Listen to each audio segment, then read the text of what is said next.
So I just want to say hello, and I'm glad that you all are here today. I hope that you've been able to participate in some of the earlier sessions today and throughout this year's annual conference. My name is Cheryl Carter, and I'm a Senior Program Coordinator with ICCC. I'd like to welcome you all to today's panel discussion on positioning yourself for a competitive advantage by understanding ESG and how it impacts you. One of the objectives of today's panel is to help you gain an understanding of ESG and the difference between ESG and sustainability. So before I introduce today's panel, I just want to reiterate some housekeeping reminders. Please rename yourself with your full name and your organization. Also, I see that you all are coming in on mute, but please ensure that you stay muted. And if possible, turn your cameras on. We'd love to see who's in the room with us today.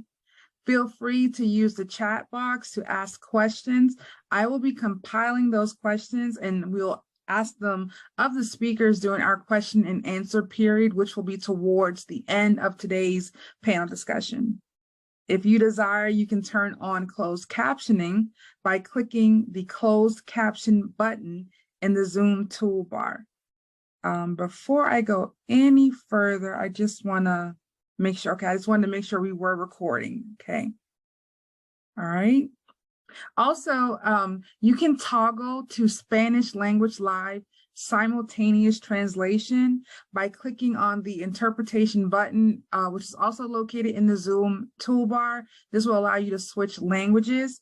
In case you don't see the Zoom toolbar, try locating the three vertical dots to help you expand the More section, and you should be able to locate it there.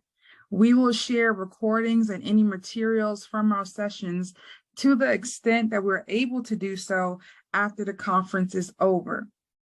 So now, today on our panel, I'm going to give just a quick brief introduction because each of our panelists will go into more detail once they get started. But we have first on our panel, David Petrucci, who is the Managing Director of the Supply Chain and Operations segment in the Protiviti Business Performance Improvement Solution. Next, we have Vanshay Jenkins, who is the Senior Vice President at Bank of America, where she currently serves as the Head of Supplier Diversity and Responsible Sourcing. We also have Sarah O'Brien, who is the CEO of the Sustainable Purchasing Leadership Council, which is a nonprofit organization that leads a global community of procurement, supplier advocacy, and research organizations. And then last, but certainly not least, we have Ndaye Hill Espinoza, who is the Associate Director for the Center of Excellence, ESG at Protiviti. She will also be serving as today's moderator. So without further ado, I will turn it over to Ndaye to begin. And Ndaye, the floor is yours. Thank you so much, Cheryl. First and foremost, hello, everyone. Thank you for joining our discussion today. I would also like to thank ICIC and the ICCC program for having us, as well as our panelists, David, Sarah, and Vanshay, for being here today and sharing their time with us. As Cheryl mentioned, I'm Ndaye Hill Espinoza. I am the Associate Director for ESG at Protiviti and will be moderating today's discussion. Before we get started, I think it's really important to provide some context on ESG and how it came to be for those who may not be that familiar. It has a really rich history, which could be a panel discussion in of itself, but that's not what we're doing today. But in the interest of time, I'm going to give you the super abbreviated version, or what did we all use when we were in college or high school, right? The cliff noted version of the ESG history and evolution. So as we have all seen, ESG has become a very hot and trending topic as of late, but it really was not created in a vacuum. Before ESG was ESG, it was corporate social responsibility, or CSR. In actuality, CSR has been around since the early 1950s and was really deemed the precursor to ESG and led the way to holding corporations accountable to society and to their shareholders. The CSR movement really came about because there was a societal response to corporate misconduct that directly impacted people, society, and the environment, much of what we are also seeing today and within the last 3 years. Out of this, we saw the development of practices by corporations that are still very much in existence today, which many of you will be aware of, like philanthropic giving, employee matching, volunteering, matching of funds, and also human rights. A little bit over a decade ago, CSR began to make this fundamental shift to sustainability, which allowed organizations to be more holistic and forward-thinking in their approach to transforming how the company operates. So building impact all the way around. And then from this evolved environmental social governance, or ESG.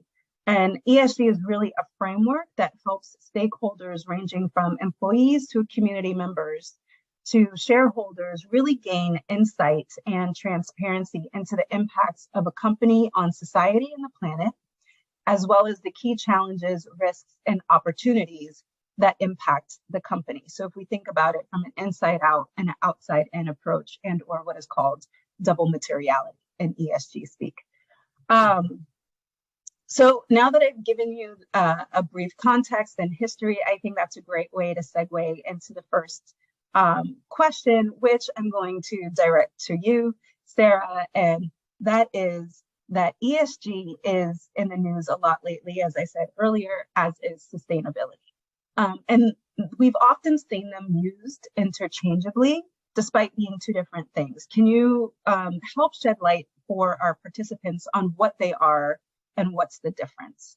And then open it up to anyone else who wants to comment.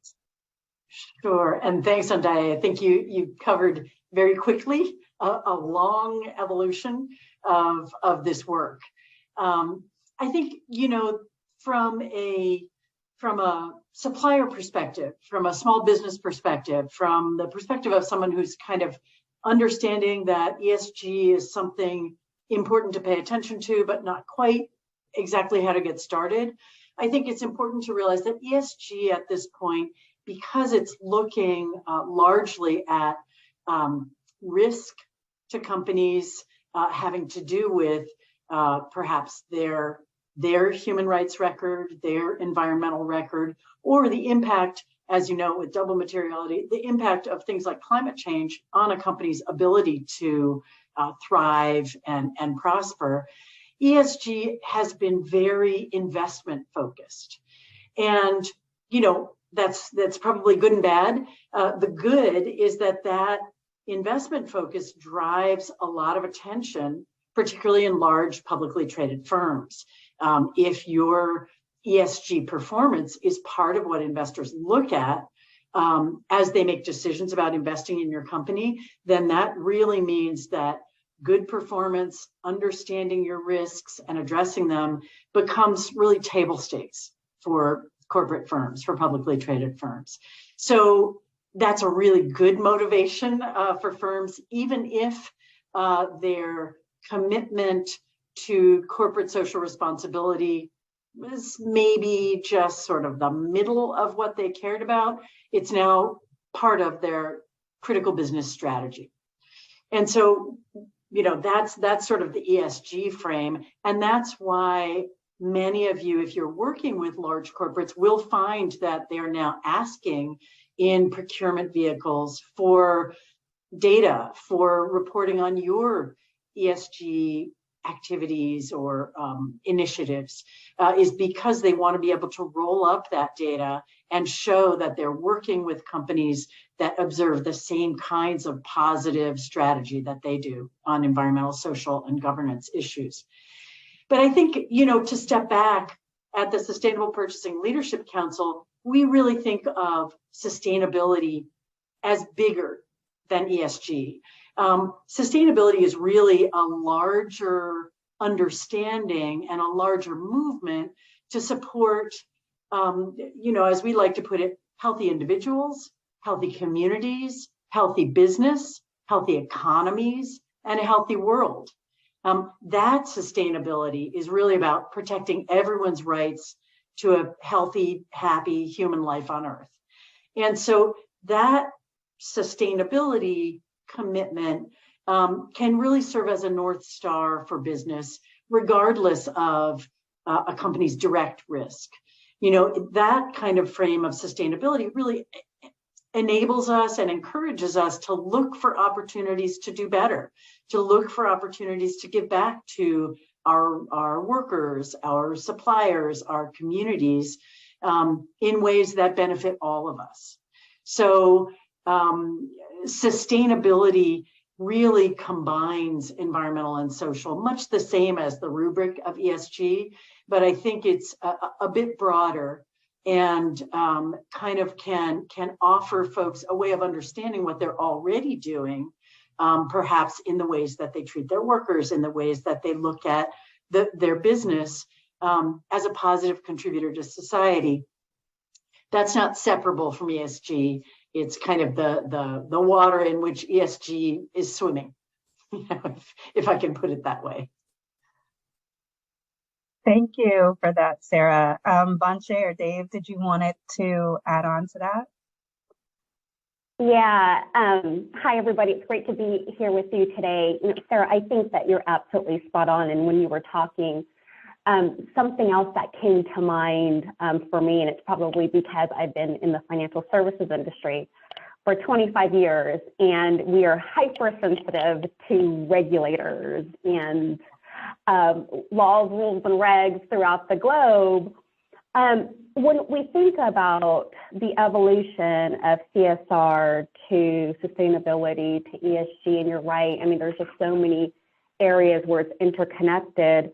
But through that evolution, I think also the key stakeholder audience has changed. And what I mean by that is that, you know, our customers and our clients demand a lot of us. They don't want to invest their money in a company that doesn't know how to give back to communities, to their employees.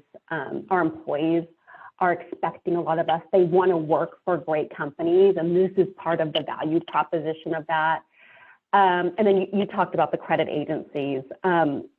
But also, you know, when I think about the regulatory environment, I am shocked by how in the last 5 to 7 years, the regulatory environment across the globe has caught up to ESG expectations. And in some countries, you know, if you have a significant operation within their country and are still US based, you are required to adhere to their ESG regulations and prove it every single year through a number of disclosures. And that's what we're finding now. You know, and I think what I've also seen in the last few years is not only do you have to abide by those regulations from an operating perspective, but also they're requiring that you hold your suppliers. And I think this is where it's significant for this audience. You hold your suppliers accountable just as you would as though you were doing the work. And so that's become it's been a critical conversation within our company. And I think, you know, why it's critical in this business conversation. Thank you, Vanche, for that. So I think there's like 3 takeaways from that. That number one, ESG is becoming very top of line for many businesses, including larger organizations, which may possibly be some of your contractors, right? And then sustainability is really the mechanisms or levers that organizations pull in order to achieve those ESG metrics. Or goals that an organization is looking to achieve.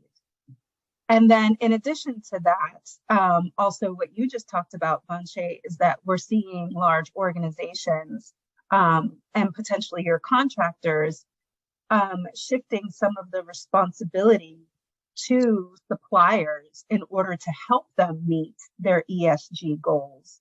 And so I think that those are 3 important things to really highlight. And Vanche, I think that's such a great way to shift into this next question, which I'm going to direct to you because I think you're going to have a lot of input, which is that increasingly we're seeing more and more organizations join the ranks of those who are submitting sustainability data, metrics, and reports, something to which you just spoke to.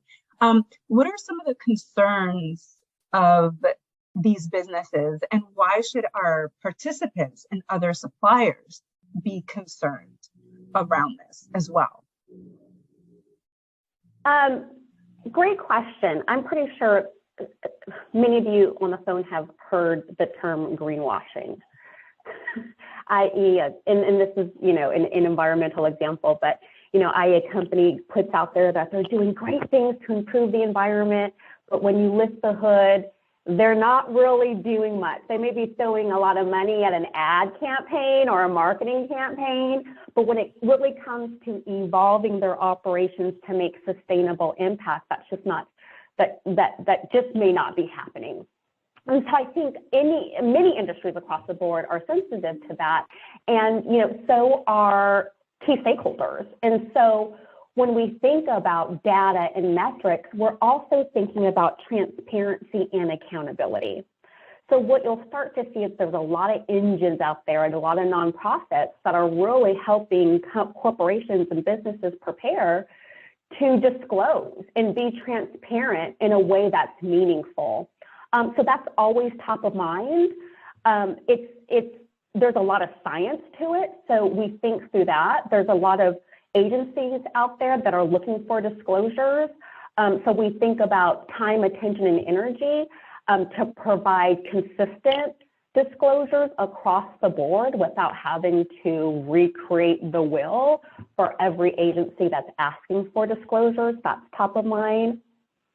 And what I think about, I think about the fact that if a company our size, the size of Bank of America, if we have to disclose, most likely our suppliers are going to have to disclose. And we're working through that right now. I mean, an example of that is, we announced, I guess it was earlier this year, that as a company that we were making the move to become net zero by 2050. And you can't do that without your supply chain becoming net zero. Now, for our supply chain to become net zero, I need suppliers to disclose.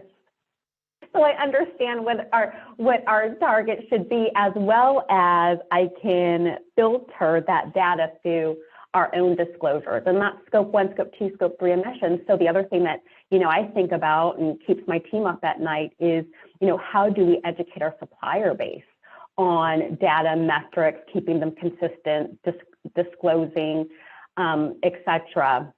And so I would say that those are the things that are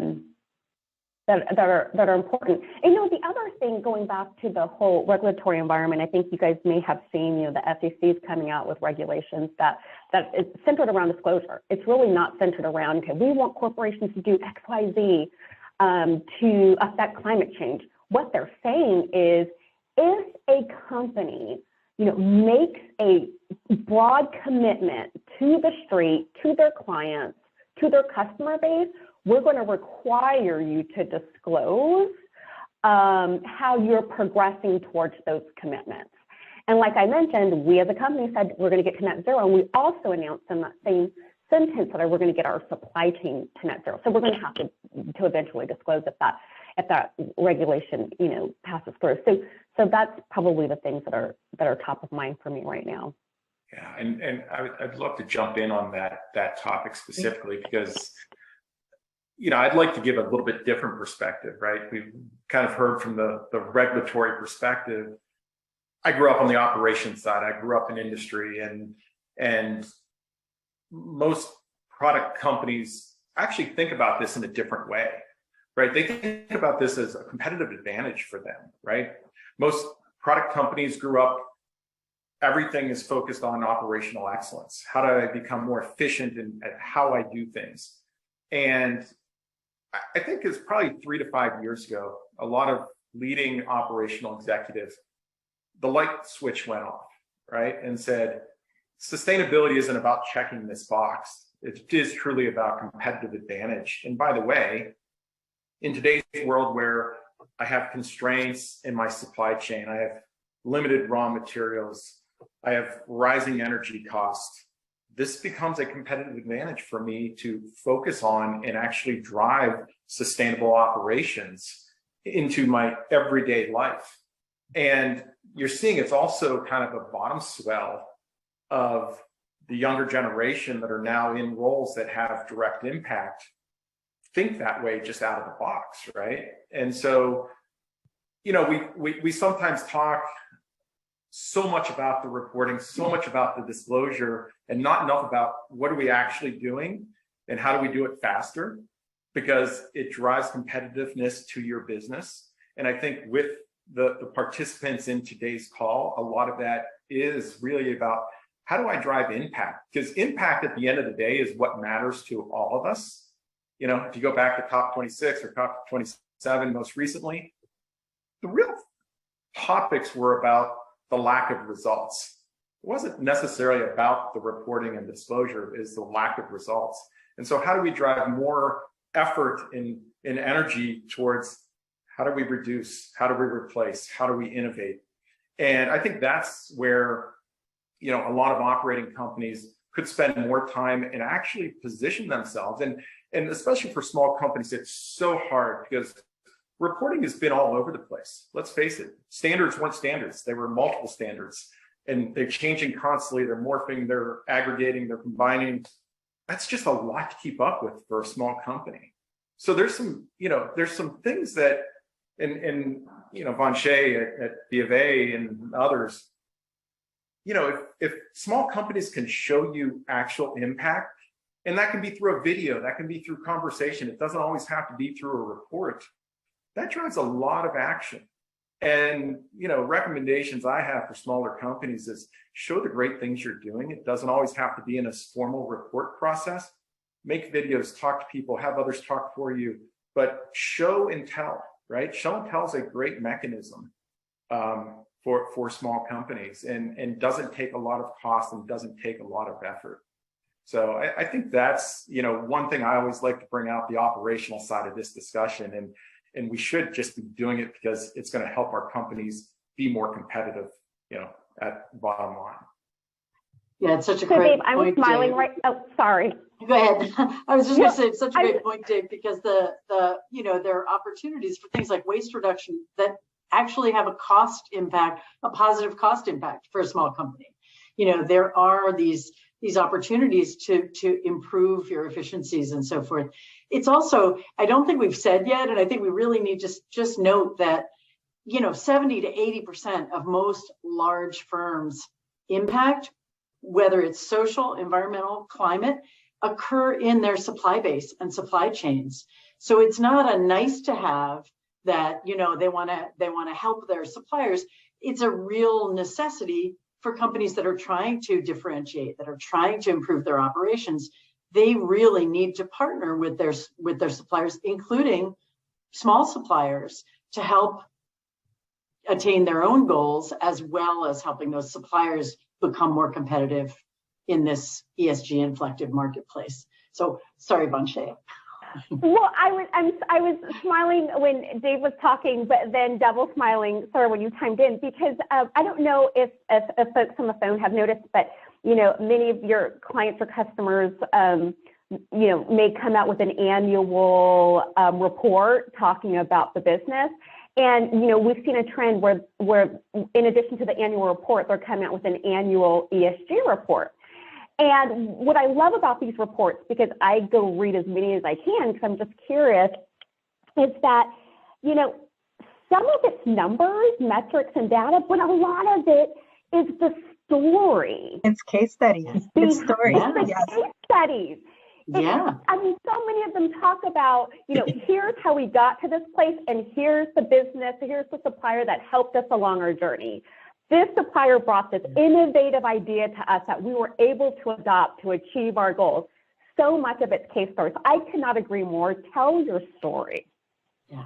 And there's opportunities for small companies to have really, you know, large impact. And you know, one institution we were just dealing with, large institution we were just dealing with, had this concept of micro projects where they were asking their supply base to do 1 to 7 day micro projects that were focused on ESG, and it could be one or multiple topics within ESG. But those don't take a lot of effort. They don't take 100 people. It can be small groups, small projects that are delivering real-time impacts to not only the customer, but the other organization as well. And I think those are great objectives that are really talking about the what we're doing and how we're doing it versus the capturing the results or the reporting of what we're doing. And that's the one thing I always stress is just go do it. Do it. Well, and I think that, to like pull out some of the highlights to what you were saying, David, I think that, a lot of people or organizations feel overwhelmed, right? Like, oh my God, how do I help my contractor? How do I do these things? I don't have the access to the resources to implement, some kind of third-party platform to track all of this stuff. But as Dave said, sometimes it's really simple, just figuring out what your operational impact is, right? So that could be community impact. If you had an increase in revenue and you were able to hire more people, you create that as a case study. If you were able to subcontract out to another organization that maybe has social impact embedded in its operations, you report on that. There's some things that are really tangible opportunities that you can leverage that eventually, as Vanshay mentioned, rolled up into those reports that really highlight case studies of how an organization will be able to help, or how your business has helped that organization achieve those goals. So I'm going to flip the script a little bit, and I knew this was going to happen. It was going to be a really robust conversation, but I'm going to flip the script, and then I'm going to come back to you, Vanshay, around what kind of impact ESG is having on the business landscape. But before I do that, I just want to kind of fast forward to, from where each of you sit, what are you seeing being asked of suppliers as it relates to ESG and sustainability? And then what are some of the challenges and opportunities around these asks? And I think that you all have kind of touched upon them in your last comments, but would love to just hear you expand upon that just a little bit more. Yeah, I can start. Again, I spend more of my time in the industrial world, and I think the social aspect is undervalued in that lens. It should have higher value and higher priority, and I don't think it's discounted. I just think that there's been such this effort around sustainability that it sometimes gets lost in the discussion. I think there's, for many companies, what you're seeing is, and you've seen this with us, for diverse supply base, there's new opportunities that are arising every day. Because I think, at least from my point of view, historically, some diverse vendors have been kind of lumped into certain commodities, certain categories, right? And as we see kind of new initiatives coming through the world, what we're finding is there just is no supply base for some of these, and you have to go create a supply base. And we see that happening more and more every day.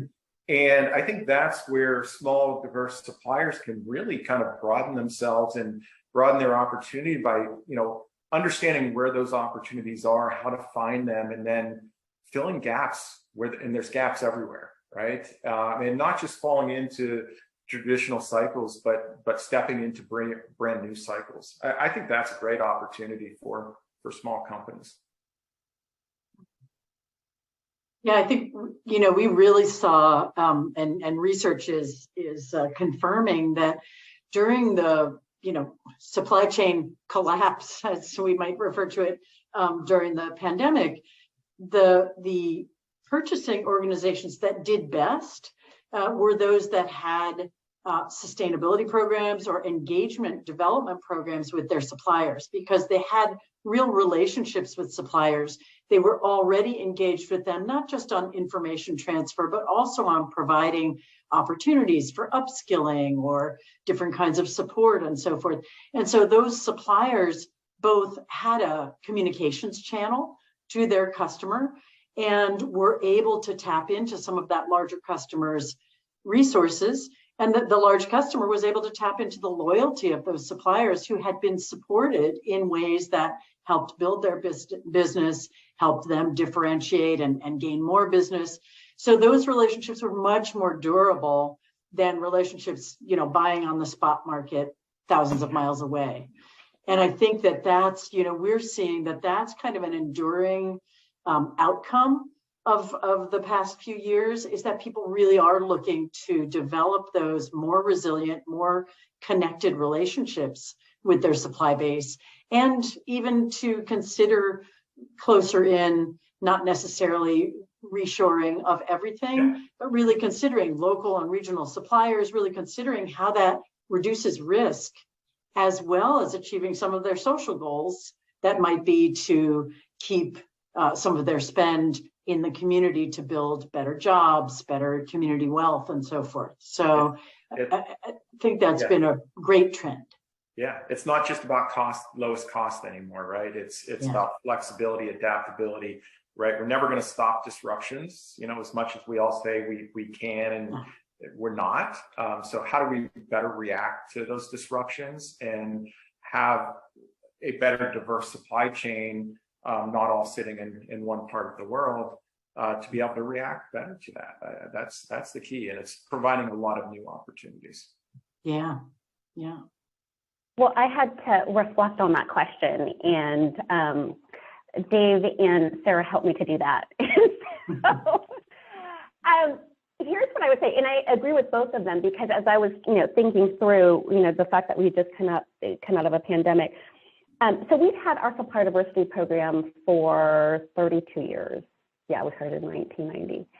And, on average now we spend over $2 billion with diverse vendors. And I remember when the pandemic happened and all of a sudden we literally had to change how we operated. An entire 200,000 person company had to figure out, how do we move people from in offices to outside of offices? What do we do around technology?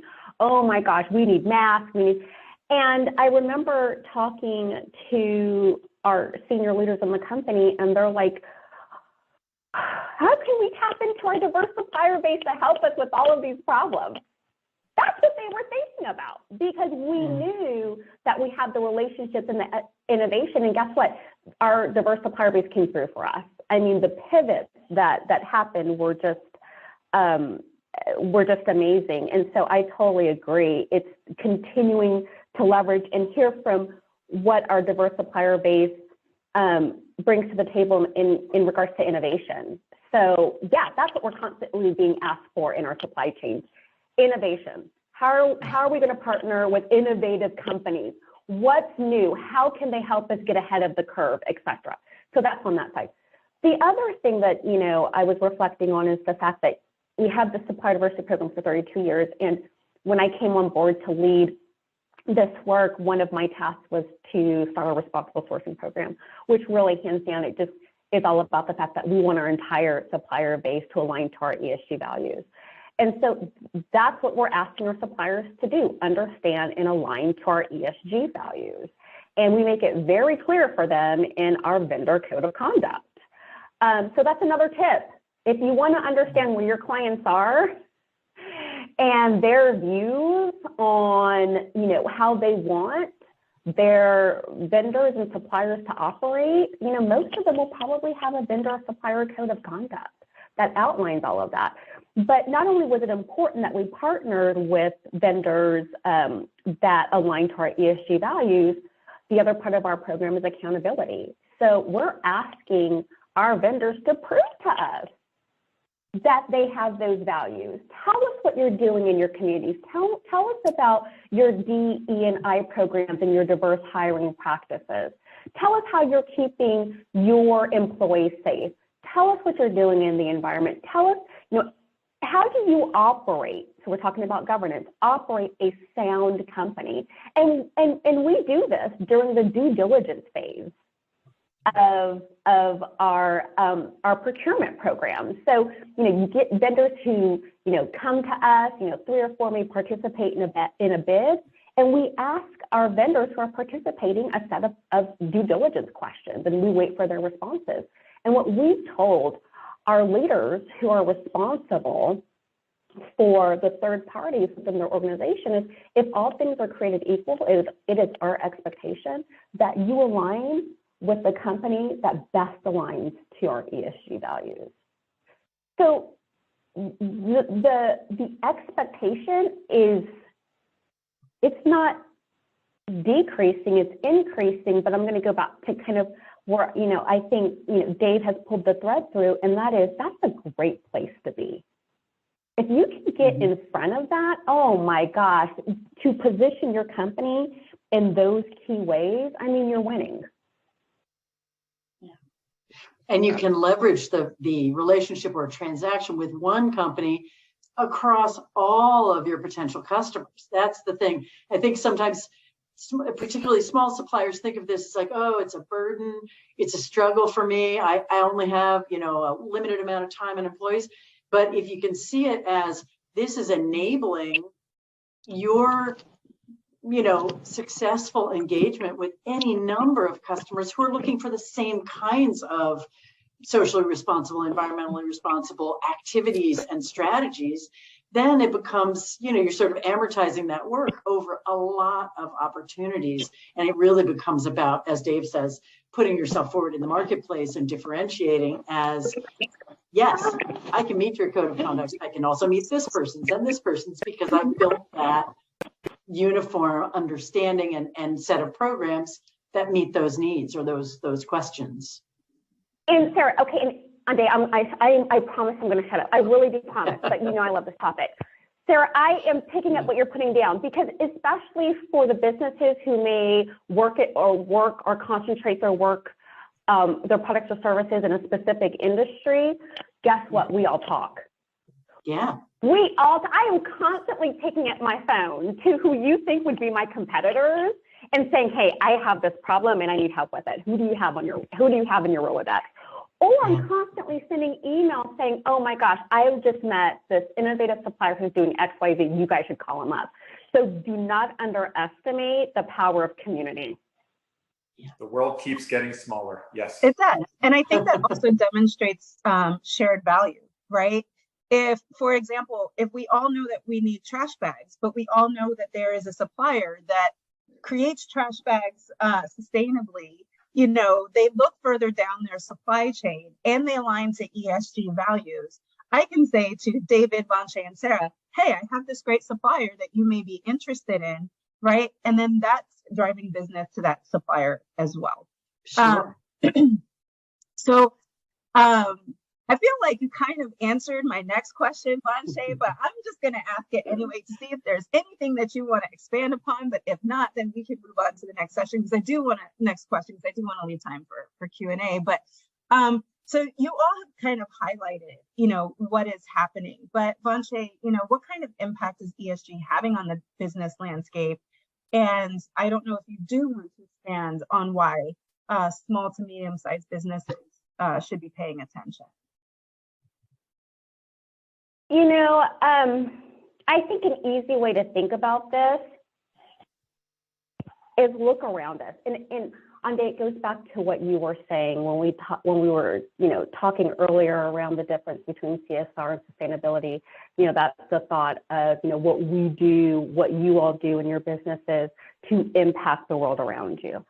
When we think about ESG, we're thinking about all of the things that are happening across the world that are actually impacting businesses. And so when I think about how companies are addressing it, I think about what's happening in the world. Social equity and social justice here in the U.S. has been a huge topic for many, many years, but it has left us in the face of the last few years. Environmental disruptions across the globe. I'm from California. I was just there for my nephew's 2nd birthday, and we were talking about the fact that California is drying up. They don't have any water. They're getting set on fire. That's business disruptions. Like, we're thinking through the company, how do we want our operations there? Do we want our suppliers' operations there, et cetera? We're a big company. We operate in several different countries, and we think about human traffic violations and how that's impacting regional communities. And think about the governance of companies. What do you see in the news? Is a company governing their operations appropriately? Are they managing risks appropriately? I think we've all seen in the news, this whole cryptocurrency situation. And the CEO of that company, was talking about the fact that we just did not have good governance. And hundreds of people, not billionaires, but hundreds of people lost billions of dollars. And so when you think about all of that, those are the things that are impacting your clients and your potential clients. And that's why, understanding and relating all of that to then your client's response to ESG is so important, because it goes, hand in hand. And going back to when I was, also thinking about impact, and I made a comment earlier about the ever expanding key stakeholder list. We're also thinking about how all of these things are impacting the communities that we operate in. Are we doing right as we sit there and we operate in these communities? Are we doing right by our employees? Are we doing right by, our NGOs who are, definitely, in partnership with us to solve some of these big issues? So companies who get it are doing a few things. They're making some considerable investments to solve some of these issues, but then they're also driving frameworks that solve these issues. But in addition to that, what they're also thinking about is, how do I address these things outside of my 4 walls? And when I say outside of our 4 walls, I'm really meaning our clients and our supplier base. We spend $19 billion a year through our supply chain. So for us, we feel that if we bring our suppliers along in this journey, one, it puts us in a position of influence, to influence our key supplier partners. Well, actually, not all of our supplier partners do the right things. It amplifies our mission and impact, so it's a win-win for us. And, I hate to keep doing this, but going back to the regulatory and environment and the policymakers, we got to, because when I'm looking at these regulations, they're saying not only Bank of America, you got to do it, but your suppliers got to do it too. So tell us how you're holding them accountable. So, I know that was a long answer, but it was a great question to, when we think about these, and this is not a small topic, a large topic. And we're all trying to figure it out. No one has the winning answer. No one has the top solution. We are literally in this together. We're all trying to figure it out. Well, I liken it to the analogy that right now this topic is very much the wild, wild west, right? And that we're, as you said, building the plane as we fly, and no one is sure what nut or bolt goes where just yet. We just know that, okay, we're getting the plane to fly somehow. And I think also part of what you highlighted, Vanshay, is also something that Dave talked about earlier, which is the S component of ESG, of where I really sit, is not talked about enough, right? The E and the G are, but the S component, which deals with supply chain, which deals with DE&I, which deals with your human capital and workforce, which deals with all of these other things, kind of branch out into those other components as well, right? And so it's really, really important. And I think I may have cut you off, Sarah. I didn't know if you wanted to add on to what Vanshay said or not.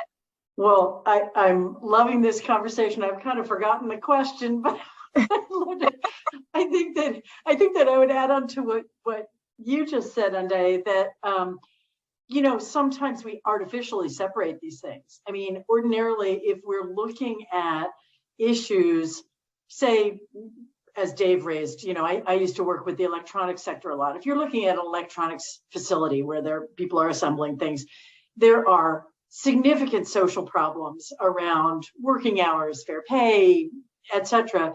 But there are also working conditions that have to do with use of toxic chemicals, exposing people and making them ill.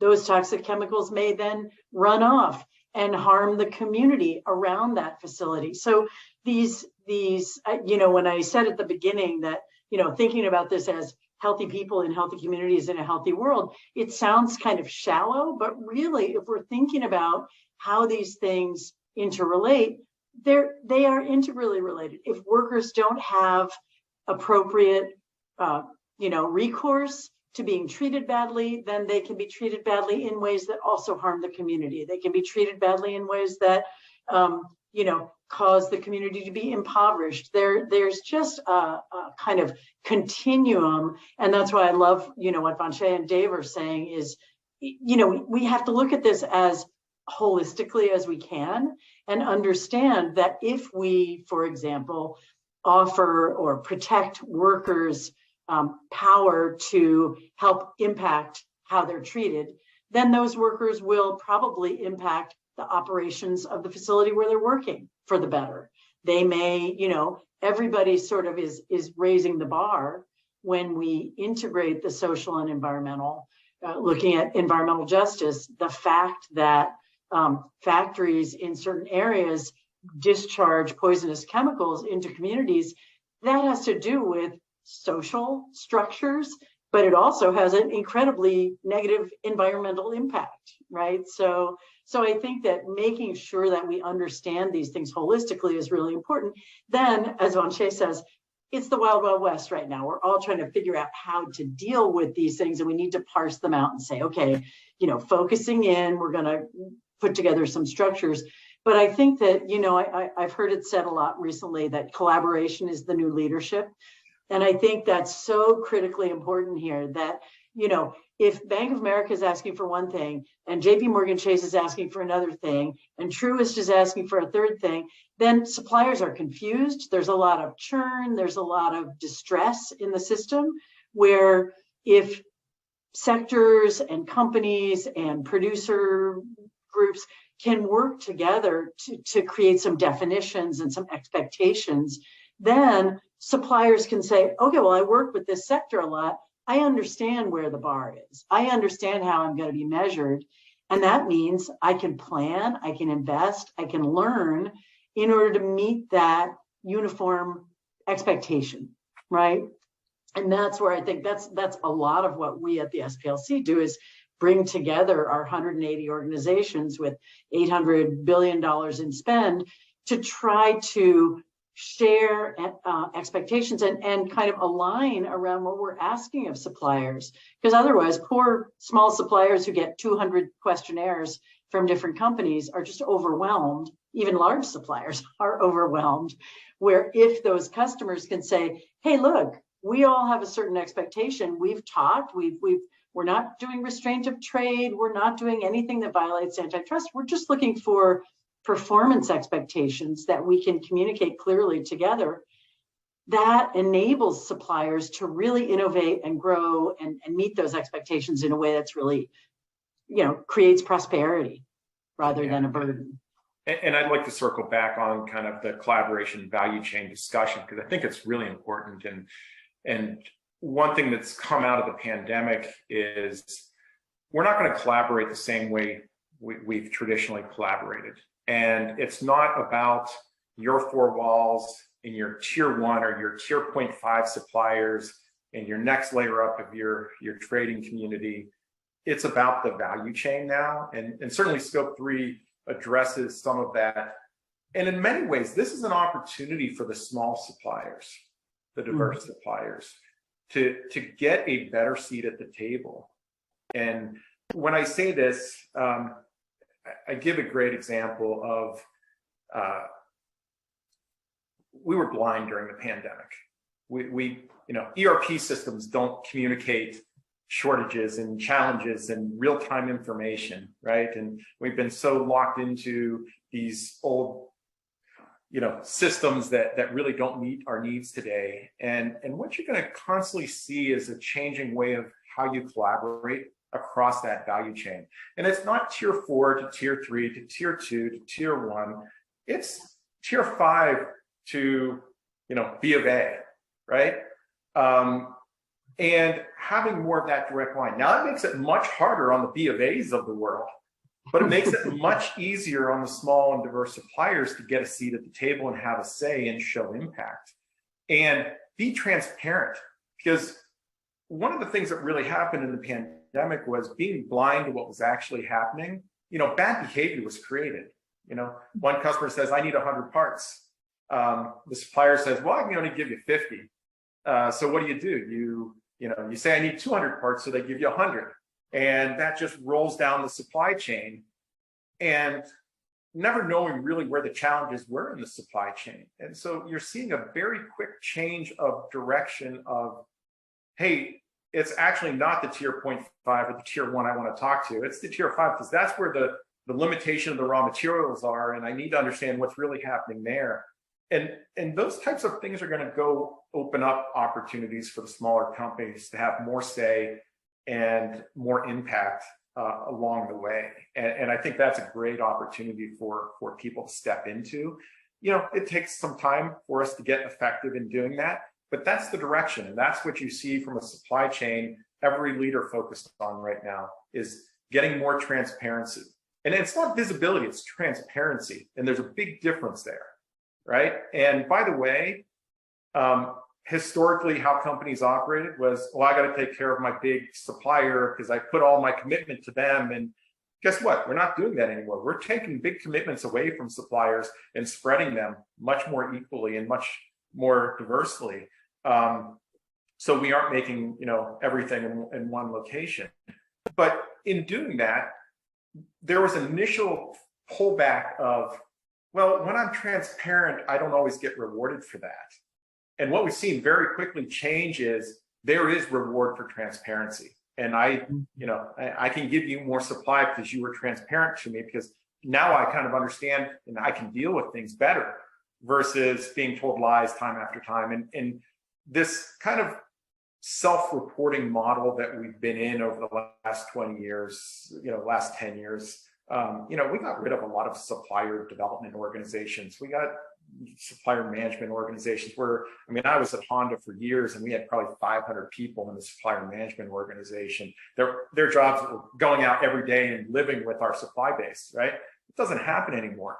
So this trust that we built that says everything's self-reporting, well, for a while, that was a really bad process, right? Because we weren't getting the truth and we weren't getting transparency. But now leadership, and we weren't rewarding that, by the way, either. So now you're seeing this quick shift of, it's not just about cost, right? Because the boards, the CFOs, the CEOs weren't able to deliver on revenue, and they weren't able to deliver on revenue because they didn't have transparency. So how do we change that? And that's what we're seeing is this shift from, who are the ones that are really going to drive change, impact, and let's reward them. And that's an opportunity for many suppliers, small suppliers and diverse suppliers to step in and take advantage of. Thank you so much. I was just so excited, I have to say, about getting these three people together to talk about this, because I knew it was going to be a robust conversation. And I'm going to quickly pivot because I know we're running short on time and we want to be able to have an opportunity for Q&A. So I'm going to combine two questions in one. And we'll close out with this. So to everyone on the panel, again, thank you so much for your time today in the robust conversation. What are some of the things that you're seeing in terms of best practices from the supplier side and the contractor side that would be helpful to our participants? And ESG is obviously not going anywhere. If anything, it will become even more central to the way businesses are operating. And we are seeing that regulations and frameworks are consolidating to create that kind of standardized practice that you talked about, Sarah. What final thoughts do you have for our participants as our conversation comes to a close, but Q&A begins to open? Yeah, I think, I will follow on what Dave was saying, which is this is such an opportunity. I mean, there are a number of threads just in what we've been talking about recently, but this is, in every crisis, there's an opportunity. There is a real opportunity opening before small to medium suppliers right now. And it really is worth finding the ways that you can, one, assess yourself. So when that transparency that's expected, if someone turns to you and wants to hear your story, at the very least, you have some case study examples of ways that you have really built your business model around responsible practices, whether they're social, environmental, and really taking advantage. I think one of the practices that we see is working best for smaller suppliers is really taking advantage of the engagement and development opportunities that companies are, they may have dwindled for a while, Dave, but I think people are really putting them back in place now because they are making very large commitments. And in many cases, I'll say, not our companies, not the companies we work with, but in many cases, CEOs are sort of stepping up and making very large commitments about supply chain. And the companies, all the wonderful procurement and supplier diversity and responsible sourcing staff have to make those commitments real. So they're really looking to help suppliers, engage with suppliers, hear from suppliers about innovations that they can offer. So I think this is such a moment to move beyond that conception of pitching suppliers just on an RFP by RFP basis, and really looking to become a preferred small supplier. You're not necessarily a giant strategic supplier, but you are a strategic supplier in a different way. You are an essential part of what the organization needs to build. And so taking advantage of whatever resources are offered. I know there are a number of entities. I know one of our members, PG&E in California, is offering free online sustainability training for any small supplier. There are many resources like that. And I think it really is worth, and we're happy to help after this call, try and send some resources folks' way. But I think really asking your customers about what opportunities they may have. Maybe they have a special training program, or maybe they have some investment money that they can offer you at a low interest rate or no interest rate to adopt renewables, or there are all kinds of creative, innovative programs out there, and it's really a time to enter into that dialogue with customers and potential customers about how can I do better, how can I serve your reporting and transparency needs better, and how can you help me to up my game. So it's an exciting time. It is. And, Sarah, what I would add to that, and you kind of touched on this, but when I think about all of the suppliers that we have in our supplier base and the potential suppliers, the ones that really catch our attention are the ones that read the room. And what I mean by read the room is they're reading their industry and they're presenting their capabilities in an entirely new way that speaks to the company's overall strategy and speaks to the people. What I got out of this entire conversation is the fact that ESG touches people. We are people. We're impacting people. We're not talking about cost. We're not talking about the widget. We're talking about people. We're talking about our communities. We're talking about things that are going to drive longevity of our society. And so, an example of this is obviously we have millions of customers, and one way that we service them is through phone calls, call centers, or wherever you can type in a question and get an answer back and all of that stuff. And so we do business with a lot of call center vendors, and guess what? There's a lot of great call center vendors out there. I mean, amazing. And we don't like to change them up a lot, because when you change up a call center vendor after they understand how your organization works, it becomes very disruptive to the client, and that's not what we're looking for. But when we get a chance to do it, we're always looking for the best out there. Well, anyway, we had been talking to a call center vendor for a couple of years, and now, well, they were a potential vendor, and it's a diverse business, but now they truly are a vendor. And what caught our eye about them is not only were they an amazing call center vendor, but their value proposition was that their goal was to create 10,000 jobs in 10 years in underserved communities. So where they were building their call centers were in underserved communities that we were kind of focusing on too. So when it came to the competitive piece of it, you know, and like I said, there are a lot of vendors out there that can do a phenomenal job.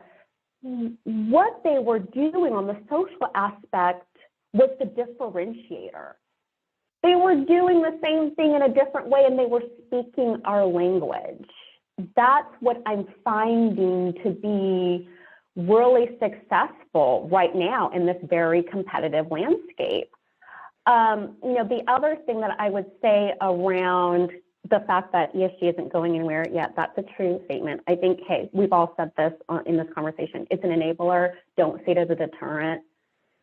Grab a hold of it, lean in, because it isn't going away. Just lean right on into it. And be an early adopter. Because what we're finding is those are the conversations that are getting a lot of attention across all levels, you know, of the organization. And, you know, I agree around, you know, ask questions, ask for the development, ask to talk to your clients or your potential client subject matter experts, because guess what? We're thinking about how do we help our supplier base and our potential supplier base along, and we're looking to make investments in doing that. We're not trying to leave anybody behind. We want partners in this. And so you're going to start to see companies make a ton of investment in just the overall education arm of this topic. So it's going to be out there. We are part of the $1 Billion Roundtable, which is an organization that recognizes companies who spend $1 billion or more every year with diverse businesses. And I think there's, you know, only 32 or so of us in the organization as members, but I am part of the strategic planning committee. And I will tell you, one of our very material topics to address as an organization, starting now, is ESG. And one of the things, we just did a study with several of our member corporations, diverse suppliers, and we asked them, what do you know about ESG? What do you need to know, and how can we help you? So it is coming, y'all. So just lean into it and, you know, ask for the support. Yes. Yeah. And I'll wrap this up real quick. And I sit on numerous industrial advisory boards. And if you would ask me 3 years ago of the CEOs or senior leaders that we polled, were they really committed to ESG, or was it checking the box? And I would have said it's probably checking the box. And we had many, you know, ask, should we be committed to this? And, you know, not just for all of the right reasons, should you be committed to this? The answer was, there's a groundswell and you can't stop this, right? Your employees, your communities, your customers are demanding this of you and you can't stop it. So, you know, you absolutely have to be committed to this, and you have to, you know, enable and empower, you know, this movement. You know, the buyers, you know, in most companies are young and have a position on this and have influence on this. In manufacturing plants, you have, you know, workers and engineers that understand how to improve this. So, you know, we're going down a path. We're not stopping it. You know, my view is that, you know, in your own efforts, be bold, take a position, self-market, you know, be bold, not obnoxious, be bold, right? Because obnoxious will penalize you in many cases, right? And just being honest there. So be bold, but be respectful. Lead by example, right? And show and tell is the most important thing you can do. And show and tell doesn't always mean the fancy reports, right? It's bringing people into your environment, showing them what you're doing. And that's as important as anything right now. And as Sarah said, as we start ramping up, assessing, and not just assessing in diligence, but monitoring, this becomes more important. And, that's easy to do, show and tell, right? That doesn't take an army of people. That takes some care, some effort, but not an army of people. And let companies see your passion, right? Passion is the key thing in the world today. If you show your passion for what you're doing and how you're doing it and how you're doing it better, that's a true competitive differentiator. And everyone can show their passion. And don't be afraid to touch out, reach out to your buyers at different companies and touch them, right? And show them. The world of I have to be a big player to get a seat at the table isn't the way the world works anymore, right? Barrier entries have lowered, size of companies. In fact, there's requirements to have smaller and more diverse companies at the table. So you should actually be able to get to that table easier. And you don't have to be the biggest to drive impact, right? In fact, in my own business, right, a core piece of my business is interacting with startup companies and small companies because they're the most innovative ones out there. And they're the ones driving the ideas and how to go do this in the future. So to me, again, be bold, be present, and get into the conversation and show your passion. And that's what we all want to see today. Thank you, Dave, and everyone on the panel. This has been such an interesting conversation here today. I just want to make sure that we have enough time for our Q&A section. We have 3 questions, so I'm going to go ahead and just present the first question. And anyone on the panel can respond. But the question is, it was in reference to B Corp. And so can anyone speak of the pros and cons for small business owners considering a B Corp certification?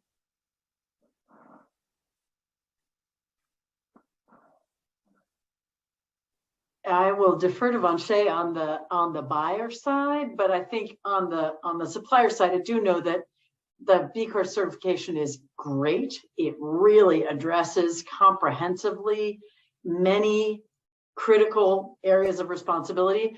It is a challenging process because it's so detailed and requires verification and evidence production and so forth. So I think it can be a really useful way to, as we're saying, if someone's looking to differentiate in the marketplace and say, hey, I have checked every box here. I really know this ESG, sustainability stuff, human rights stuff. I have done my due diligence and I'm putting my best foot forward. A B Corp certification can be great for that. But I think it does require resources. It requires dedication. It requires investment and quite a learning curve. So it may be that it's sort of midway along the journey.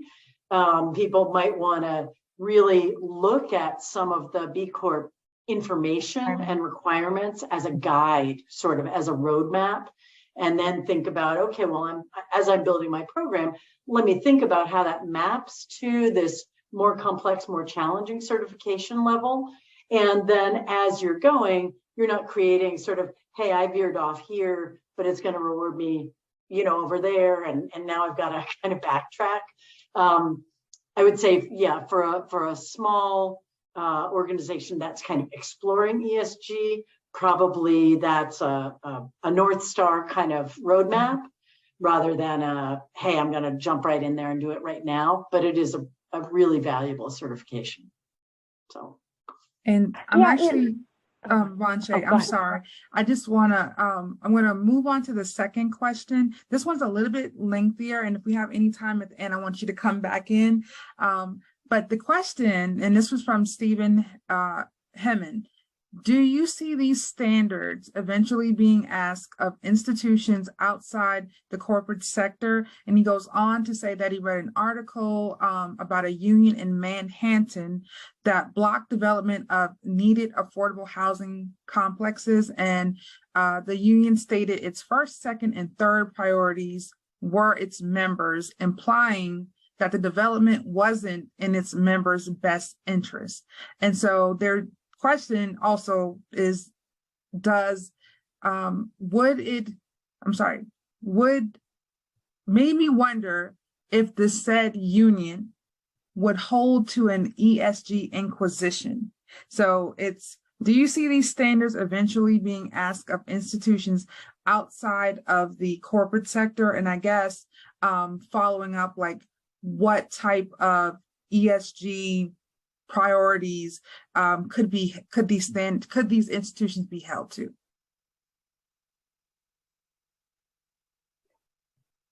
Well, I don't want to hog the spotlight. I'm just going to say, in fact, I've been in this field for 25 years.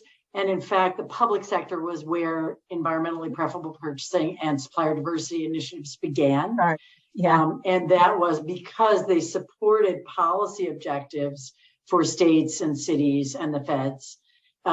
So this whole discipline really arose out of public sector commitment to using their engagement of their supply chain to meet objectives like waste reduction and recycling, supplier diversity and community wealth building, other kinds of objectives that they thought, well, we could pass just regulations, but let's also affirmatively reward companies and entities that are doing what we want to see more of. So it is where it started.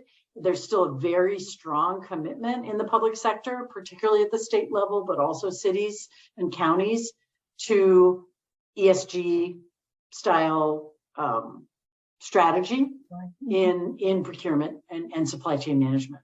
So there, it's already there, just for different reasons. Sarah, I agree with you. And as I was reflecting on this question, I was thinking, what can I say that doesn't get me in trouble about this whole topic? Because you're right, the public sector has led the way, but as I see, things evolving, I think there's so much that goes into it. The public sector really took a focus on ESG and before ESG, D&I and all of the stuff before. One, because society demanded it, but two, so did our governmental agencies.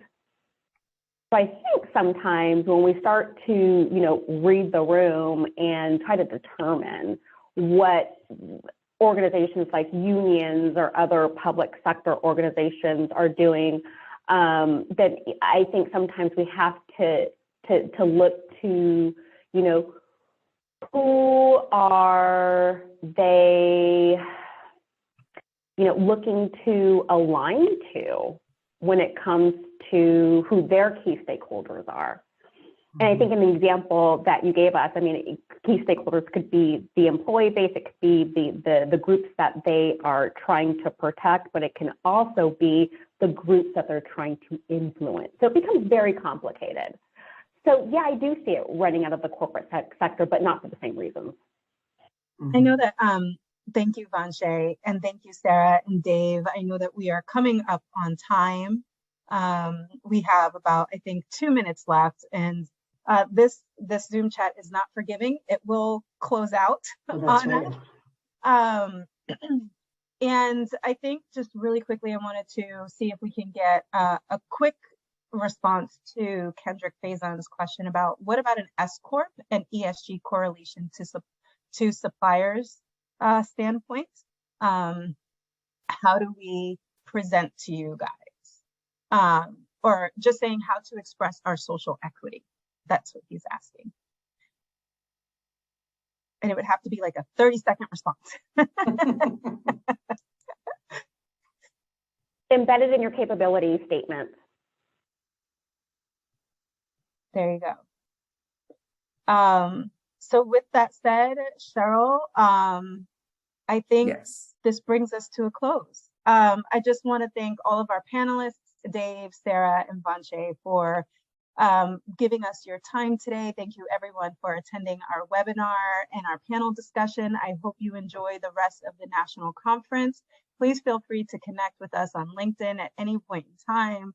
And we will be sure to share resources with you all following this. through ICIC and ICCC. Thank you so much.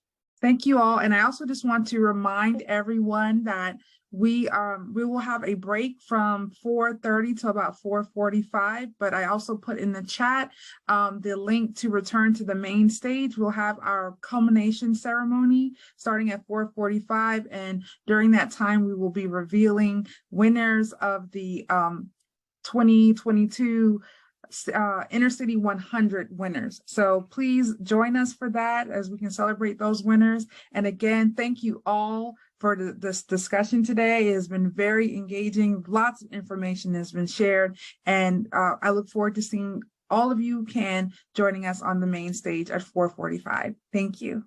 Thanks so much to everybody. Thanks for inviting me. Thank you. Bye. Appreciate it. Bye-bye.